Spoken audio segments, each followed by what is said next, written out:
Good evening and welcome.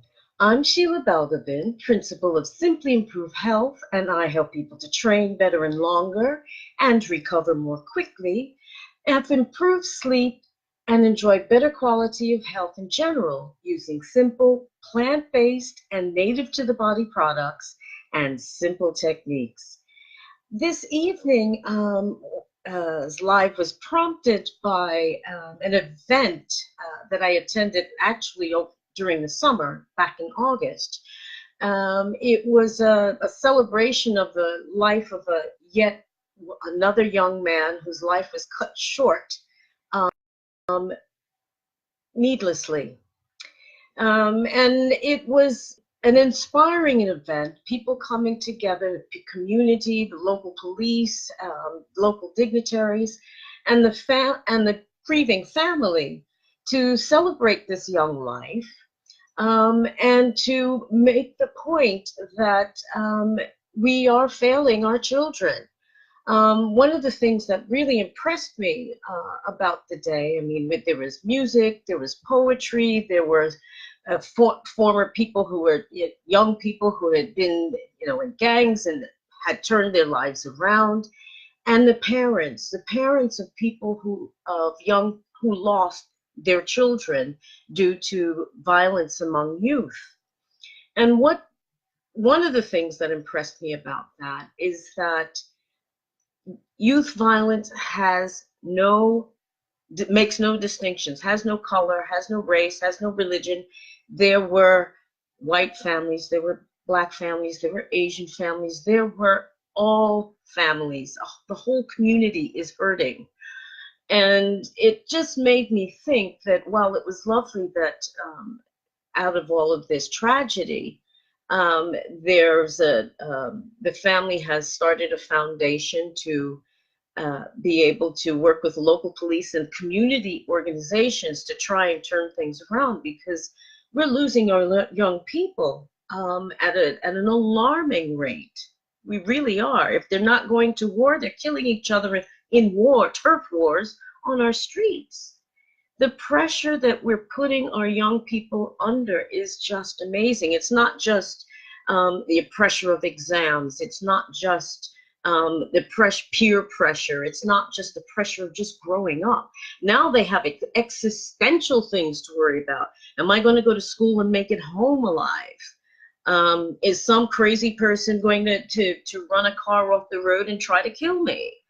So, I mean, we're all dealing with this, and adults deal with it in a different way. But young people don't yet have the coping skills to be able to deal with all this pressure, and they are cracking under it. They literally are cracking under the pressure. And it strikes me that this good life that we're all killing ourselves working to provide for our children may not be all that great. I mean, think about it. I'll give you a few examples or a few bits of information which you might find interesting. A few months back now, I read a report in the newspaper about a study that had been done where they asked, I think it was 8 to 12-year-olds, what they preferred in terms of activities with their parents or carers. And one thing that was really interesting to learn was that they prefer to just go to the park and kick a ball than to go on some fancy vacation somewhere and spend where the parents are despairing because they have to spend so much money. Simple things. All the kids really want is for quality time with the people that are caring for them, their parents, their carers, whoever that might be. Simple thing. Back in the civil rights era in the States, there was Jesse Jackson used to use a slogan called that would say more hugs and less drugs. And I think there's something to that, because look at the epidemic of young people taking things like ecstasy. And I don't know if you know this. I found out over the course of time reading about these different party drugs, is that what ecstasy seems to stimulate people to do is to hug one another, to be in contact with one another. How are we failing our children to the point where they have to take drugs to be able to hug one another and relate to each other? There's something radically wrong going on here. I mean, an example. How many times have I been walking around on my day doing different things and see kids tugging on their parents to get their attention because they're glued to their cell phones? The child can't even get a word in edgewise. Or, I mean, things like little things, or to keep the child quiet, you give them your phone, you give them your tablet or whatever they have, and let them, let the tablet or the phone be the babysitter because you're doing something else. Think about that. It's Google that's raising your kids, not you. And then you wonder why you can't relate to them, and why they seem to be on a different planet from you, because they are. They're relating to these electronic devices. They're not relating to people face to face, so that to the point where psychologically they're becoming scared of having direct contact with each other. So they have to take drugs to be able to do that. That's sad. What is driving our kids to take drugs, to hug each other, and to join gangs to feel a sense of belonging? The first place that they should feel that they belong is their own families. And I realize that, not all families are all struggling, and some are struggling more than most, and some are quite toxic. I get that. But it seems to me that as a global village, we are not raising our children well. We really aren't. So I would put that to you. If you're, struggling to put together money for a fantastic holiday for you and the kids, to think about that, what those 8 to 12-year-olds were saying. They didn't need fancy holidays. They just wanted quality time. That's something you can build into your day, into your week or month. 1 day or 2 days a month, perhaps. Hi, Kieran. 2 days a month, you could be, make a date to bake cookies, or to go to the park to have a kickabout, or something. If your schedule is that packed, then write it into your diary. More hugs, less drugs. It's a simple thing. So thinking about all of this, it struck me that it's not just enough to recognize that there's a problem, but to actually suggest possible ways to support our young people, so that they can resist some of the pressure that they're under, and even be able to thrive without too much trouble. And vibrational essences are excellent for doing that, because it's something that is easily incorporated into their lives, and it's a gentle way of giving them support, without them feeling that you're being, heavy-handed parents. They want to keep you down forever. And it's especially important at the age when they're getting to the point where they are separating themselves and finding their own way, and learning to stand on their own 2 feet. That's the time they need the most support, and that seems to be the time that we're giving them the least support. And it's got to change. It really has to change, because our young children are not going to survive us at the rate that they're going, in terms of their health, and in terms of just feeling existentially threatened. They will not survive because they don't have the coping skills, but we can help them to develop them. First of all, by being present in their lives, and not leaving the phone or the iPad or whatever it is to keep them company. There's also, as I say, the essences are an excellent way to do that, and I've got a whole slew of them to suggest that may be helpful, and they can be taken as drops in a glass of water or directly on the tongue. They can be put into a spray and sprayed through the room if you don't think that they'll take it. There's a number of ways that it can be done. It can be put into a burner, into a bath. So it's about surrounding them with a different energy to give them a more emotional balance. Now, the first of my essences is one of my own, and Spirit of Makasutu essences, and it's crocodiles with Kachikali.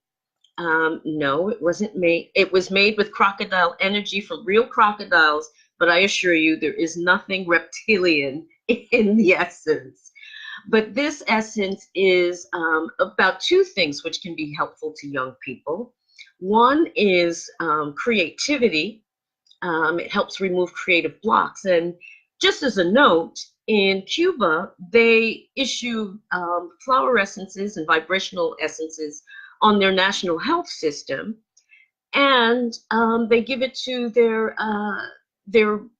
art and music students to help break creative blocks that may be stopping them from reaching their full potential. So there is actual evidence that essences can be very helpful in that respect. The other thing that the crocodile essence can help with is strength combined with gentleness. And what that means is that in terms of, for example, bullying, it's being able to stand firm in your space, but in a non-confrontational way, a non-violent way.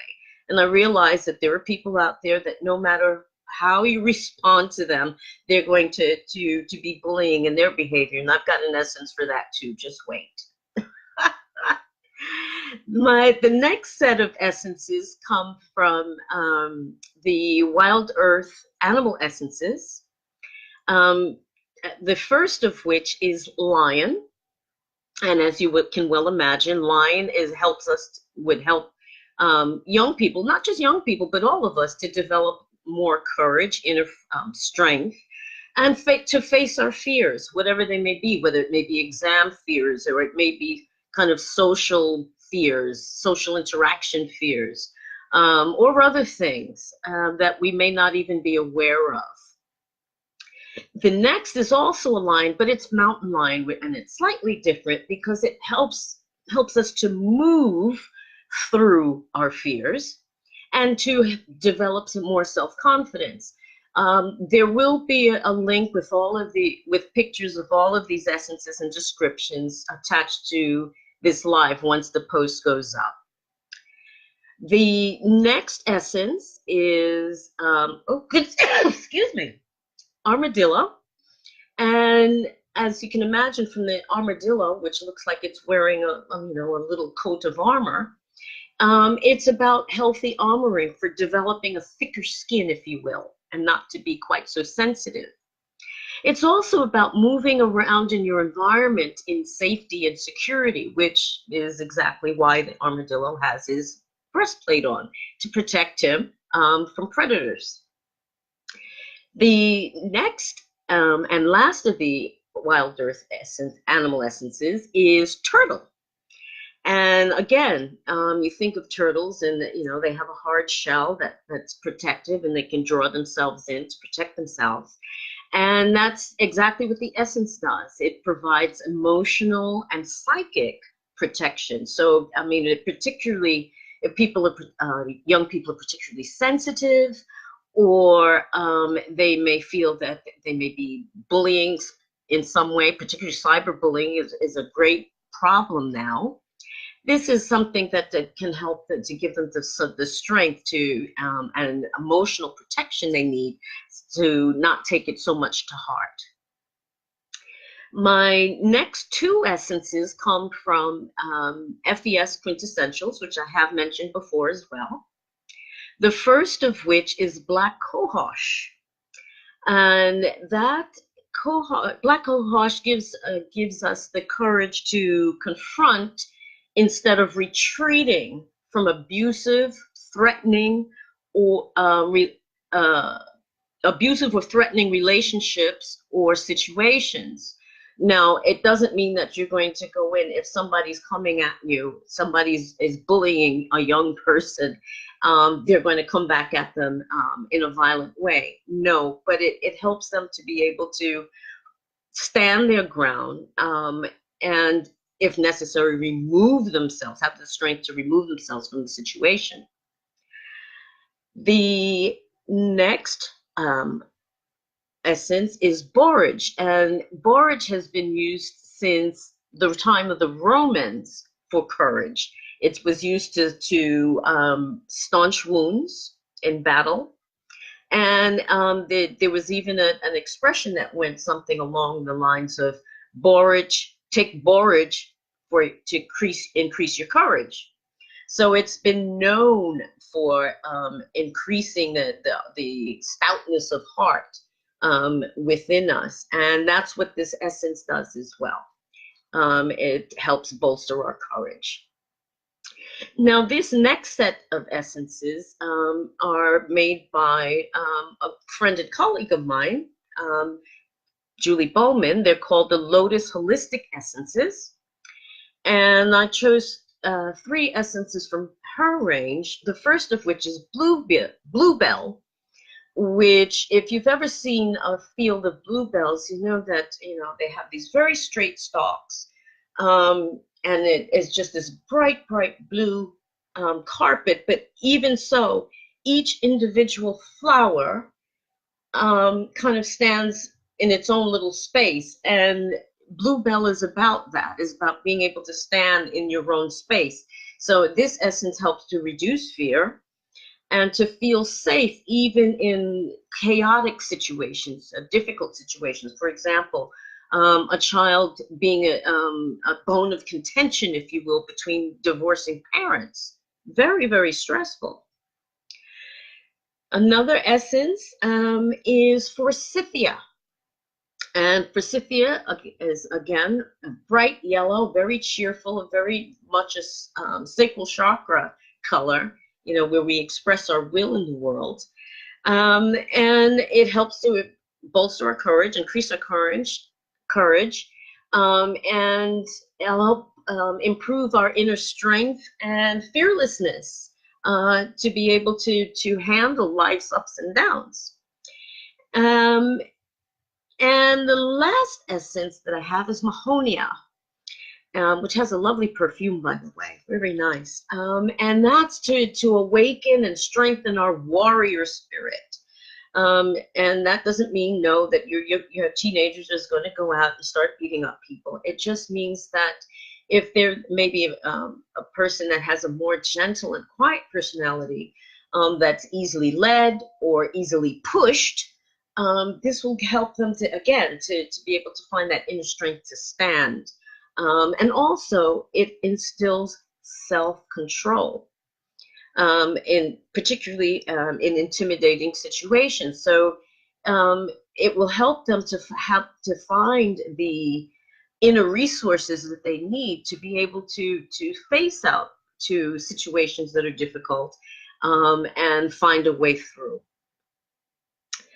Now, my last 3 essences come from the Batch Flower Remedies. And how many people, as I go around talking to people about essences, when I ask them if they've heard of the Batch Flower Remedies, they say no. But if I ask them if they've heard of Rescue Remedy, they'll, a few, several might raise their hands. There are 38 remedies besides Rescue Remedy, and it's almost like these particular batch of essences have become victims of Rescue Remedy's success. But there's 38 essences, and they're really lovely, and should be looked at. But the first of my 3 batch remedies is Centauri. And Centauri, I call that the I don't want to be a doormat anymore essence. It's an essence that's for people who are usually kind, very gentle, very willing to help others, and end up being used as a doormat. It gives them a bit of inner strength, and to be able to say no. The power of no.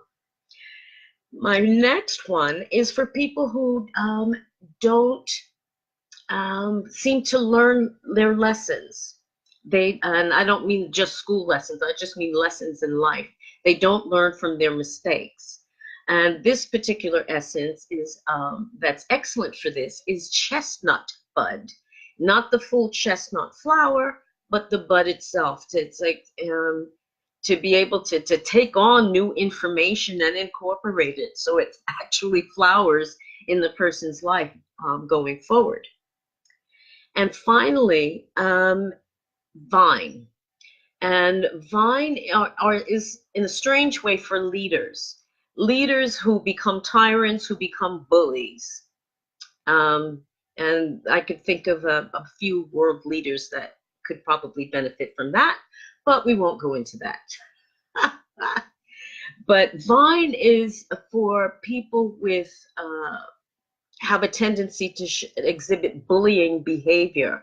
And it's, in a proper context, those leadership qualities are valuable, but they have to be balanced. And this helps to ratchet down that overbearing, strong leadership potential into something that's more acceptable to others. Just the Centauri is good for people who are being bullied to help them to find the strength to stand up and say no. Vine is the flip side of the coin to help the people who do the bullying to find a less forceful way of persuading people to their points of view. So there you have it. 13 essences that can help with some of the existential kind of angst and social angst that our young people are suffering, and with some suggestions as to how you can better connect with them. If you develop a good relationship with your children when they are young, even as they start to grow up and pull away and become their own um, independent selves, they will still come to you when they need to for support and for understanding. But you have to be present.